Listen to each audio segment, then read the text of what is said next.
Thank you very much for having me. वो असल में ये पुलिस जो है ना, ये स्टेट का एक आइकन है, स्टेट का सिंबल है पुलिस, और हर जगह पे मौजूद होती है। और जब भी पुलिस की यूनिफॉर्म नज़र आती है तो ये स्टेट की निशानी है। इसीलिए पुलिस को बहुत ज़्यादा टारगेट किया जाता है। और अगर आप ये नई जो वेव आई है, जब अफ़गानिस्तान में चेंज हुआ है रिजीम, और तो उसके बाद आपको याद होगा कि पहला जो मेजर अटैक हुआ था वो पेशावर पुलिस लाइंस मस्जिद में हुआ था। तो ये कोई नई या कोई नया टारगेट नहीं है।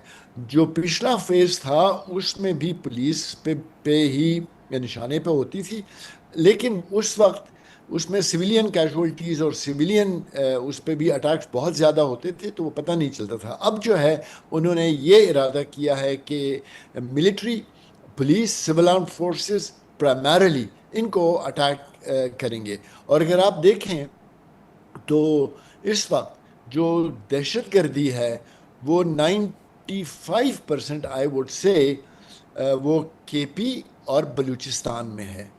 और केपी में तकरीबन 60 to 70% of the attacks are in KP.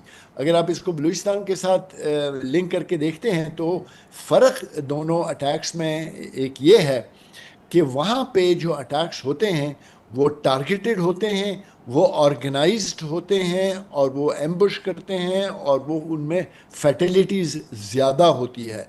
और वो ज़्यादा ग्लोरीफाइड अटैक्स जिनको हम कह सकें, मसलन ट्रेन के ऊपर करना, और जी। आर्मी के जवानों को। और केपी में वो तादाद बहुत ज़्यादा है।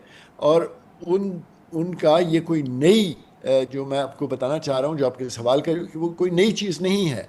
ये बहुत अरसे से, और ये यहाँ पे सही। नहीं, आप जहाँ पे भी देखेंगे तो टारगेट पुलिस, मिलिट्री और स्टेट इंस्टॉलेशंस ज़्यादा होती हैं। बिल्कुल ठीक। मुश्ताक साहब, आपने एहसान गनी साहब की बात सुनी। केपी में ऑब्वियसली ये जो पुलिस के हवाले से दहशतगर्दी के वाक़यात थे, मेरे ख़्याल में जिस तरीक़े से हुए और फिर कई दफ़े जो पुलिस का रद्द अमल आया, तो शायद तवज्जो ज़्यादा मिली खैबर पख्तूनख्वा में इस बात को।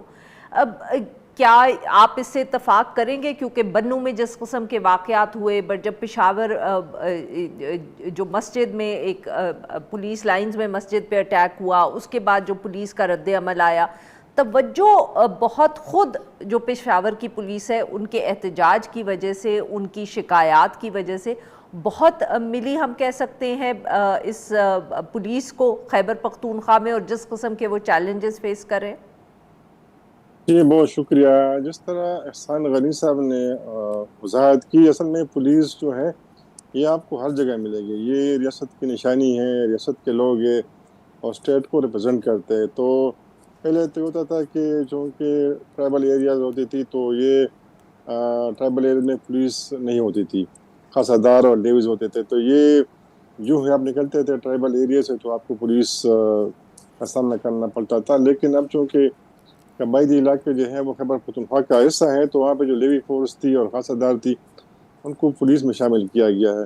दूसरी बात यह है कि बाकी जो लॉ इन्फोर्समेंट एजेंसीज है उनकी ख़ास पोजीशन होती है, ख़ास इमारतें होती हैं, वहाँ पे वो रहते हैं। पुलिस जो है आपको हर जगह मिलेगी।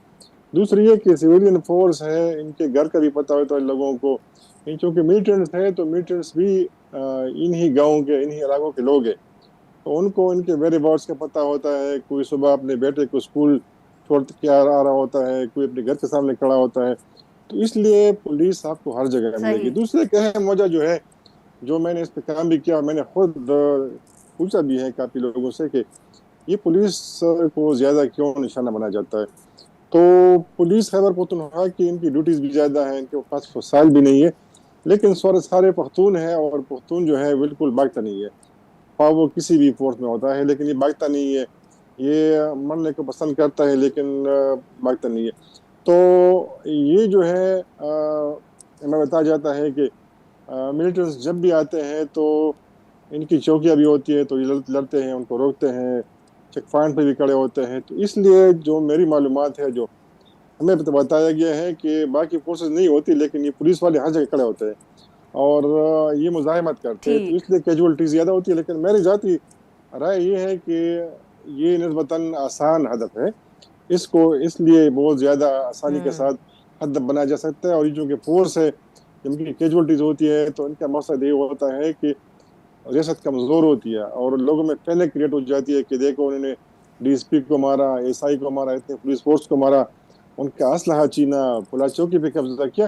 تو یہ وہ ٹیکٹے ہیں جو افغان طالبان افغانستان میں استعمال کرتے ہیں. اسی پیٹرن پہ یہ پاکستانی طالبان بھی کام کر رہے ہیں کہ پولیس چوکی پہ قبضہ کر لیا، جو اسلحہ تھا. ابھی جو ہنگو میں چوکی پہ حملہ ہوا تو عام چوکی نہیں تھی، وہاں پہ 3 APCs نے بختر بند گاڑیاں انہوں نے جلائی ہے. اور اب اتنے ماہر ہو گئے یہ ملیٹنٹس کے شام کے وقت حملہ کرتے ہیں، کافی تیاری کرتے ہیں اور ان کو پھر پتہ ہوتا ہے کہ پولیس فورس کی مدد کے لیے باقی فورس آئے گی، تو انہوں نے پہلے سے لوگوں کو وہاں پہ تعینات کیا ہوتا ہے کہ کچھ لوگ حملہ کریں گے، کچھ لوگ جو ان کی مدد کے لیے فورس آئے گی آپ ان کے اوپر اٹیک کریں گے. تو ایک تو انہوں نے چوکی کے اوپر قبضہ کیا، بالکل کافی صحیح. کیجولٹیز ہوئی، پھر گاڑیاں انہوں نے جلائی، لوگوں کی کیجولٹی تقریباً 100 کے قریب جو ہے انہوں نے AK-47 رائفل صحیح. چینی. جی جی ناظرین، یہاں پہ لیتے ہیں ہم ایک چھوٹی سی break. We'll be right back اور ہم اپنے عملوں سے گفتگو جاری رکھیں گے.